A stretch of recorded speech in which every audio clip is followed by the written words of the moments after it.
Democratic agenda, and But what does that have to do with biofuels? Well, he has voted several times against legislation that moves renewable energy forward.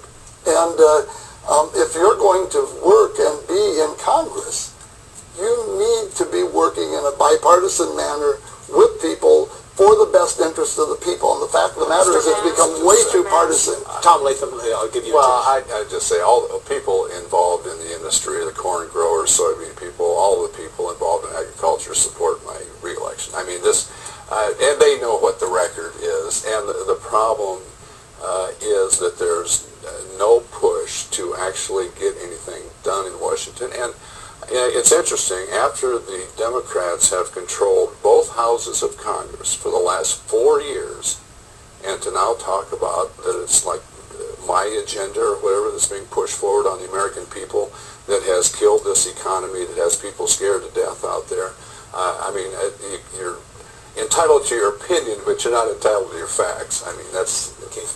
Mr. Mask? Yes. Your website says you support universal health care. Does that mean you would have voted no on the Obama health care plan? Well, okay, I'm a pragmatist, so I would have voted eventually yes for that health care bill, because also I'm a history instructor, and I understand social change takes time, and sometimes it begins here and then it evolves over time to where it needs to be. And so you think it needs to be universal health? I believe we will evolve into and need to a public option, and that public option will eventually evolve into a universal single-payer plan. I believe that'll happen. Mr. Latham, if Republicans regain control of Congress, will you vote to repeal the entire health care plan? Absolutely. But I think we need to repeal it. But if we can't do that, and with the president in the White House for the next 2 years, that simply is probably not going to happen, because he'll veto any kind of repeal. What we need to do is repair and fix, what's in there. There's things that everyone agree on, as far as pre-existing conditions, as far as people with catastrophic losses, as far as making it more accessible. But the problem in healthcare is cost. And what the bill does that was passed is now law. Actually, in the Congressional Budget Office, the president's own experts say that it increases the cost. And I think for the people today who are in Medicare, this cuts $529 billion out of Medicare that people have paid into, not to shore up Medicare, but to fund a separate entitlement. Yes, you're talking a lot about President Obama's agenda. Sure.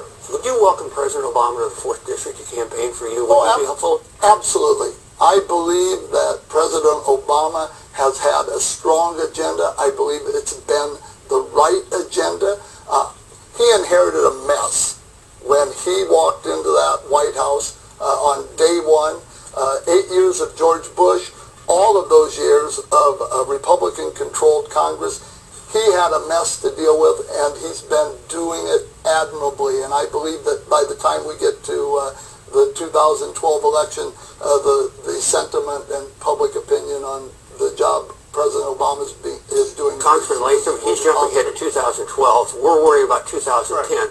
What would the effect of an Obama visit to the 4th District be? He's not going to come and help me. I could assure you. But, well, would he be helpful to you? I mean, can you? Well, I don't him? know. I mean, he could probably raise money, I suppose, things like that. But I mean, just again, people are entitled to their opinions, but the facts are that the Democrats have had control of both the Senate and the House for the last 4 years. They've controlled the Senate for the last 6 years. So, it's just factually, it's incorrect what he's saying. Gentlemen. Well, I'm sorry. But Kate, quickly, when a mess is made, you don't clean it up in a day.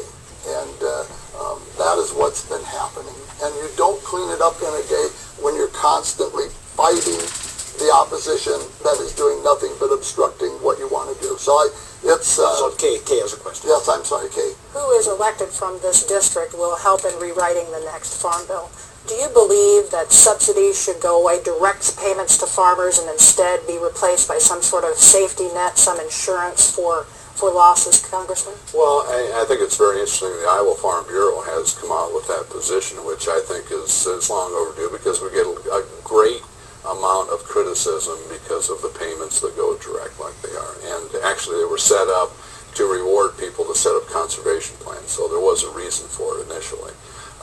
But yeah, we've got to have policies, I think, in the next Farm Bill, and I talk to Colin Peterson, the Democrat chairman from Minnesota, every day about these issues, and we worked together on the last Farm Bill. But to have a way of either revenue assurance to make sure that we have policies that actually work, so that when people do have a bad crop, if they have low prices, they get some help, but not just to shovel out money. Mr. Mask, do you support continuing farm subsidies? Your website says you want to get rid of corporate support for it. Well, I think that number one, farm subsidies, the whole thing needs to be rewritten. It was meant to be a safety net and provide farmers with a basis from which to have a good price on their crops, so it would promote them to continue to grow crops, and it's not meant to be a bonus program. And in today's environment, we need to rewrite that. You bill yourself as something of a student of history.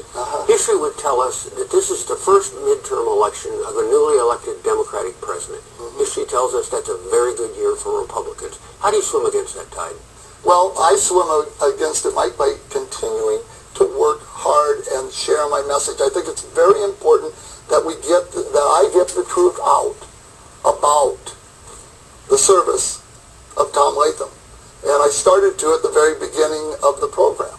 The truth is that he's voted no on a whole bunch of legislation that is good and important for hardworking men and women and their families, good for small business, good for family farms, and people don't know that. Congressman Latham, same question to you. First midterm election of a newly elected Democratic president would strike me as a Republican-leaning year. All the buzz out there is this is a pretty good Republican year. Can you just flow with the tide this year? Well, no, I can't. I never do. And that's why I've done well over about 525 town hall meetings in my career. I've done all the town hall meetings, every county. This year, I'm out there all the time listening to constituents. No, you can't, because the constituents deserve you to have you there to listen to them. And the idea that somehow that it's bad to say no when you're spending $1 trillion on a failed stimulus package, when you have a cap and trade bill that's going to kill agriculture, going to kill our economy here in Iowa, when you have a health care bill that's going to destroy, I think, Medicare and small businesses. And this is not a debate, this is a joint appearance. Right. But will we see the two of you on the same stage anytime in the last couple of months? We have, and I initiated a proposal to have 3 joint appearances, debates, and we were going to have one this afternoon, and he declined. But so I didn't decline. What happened was there was a conflict. I reported that conflict almost as soon as the offer arrived, which was 5-6 weeks ago, and the Latham campaign has not been willing to reschedule that. It's a matter of simply finding a different date. I'd be willing to do it. Let's let you negotiate that off camera. Let's return to issues. Okay. You have said it was wrong for the president to have a troop surge in Afghanistan. Why? We need to withdraw from Afghanistan.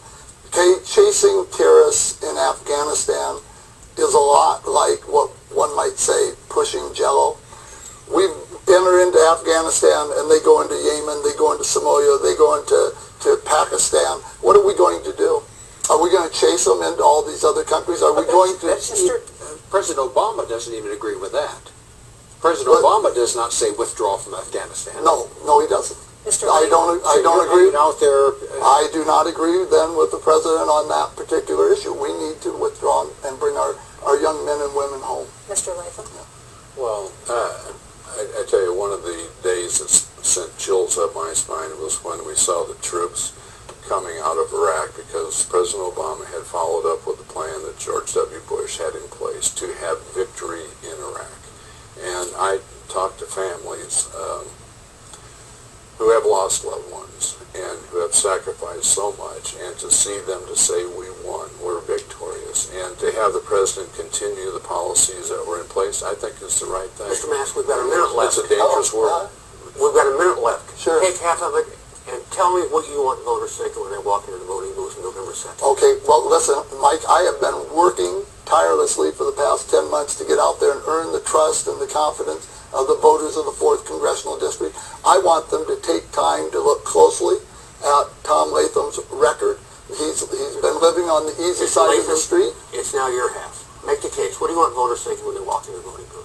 Well, that they'll have a representative who actually listens to them, who actually is out there all the time trying to help them. And the most satisfaction you can get in this job is to help constituents when they have problems with the government or any other way you can help. But I think that's, what people want today is someone who is open, who will listen, who will act on their behalf rather than to support the Washington. And with that, we have to close. Thanks so much. Thank you. Thank you, Dean. Thank you. Thanks, Mike. Okay. On our next edition of Iowa Press, we're continuing conversations with congressional candidates, moving to eastern Iowa's 2nd District, where Mount Vernon Democrat Dave Wolbzak is seeking a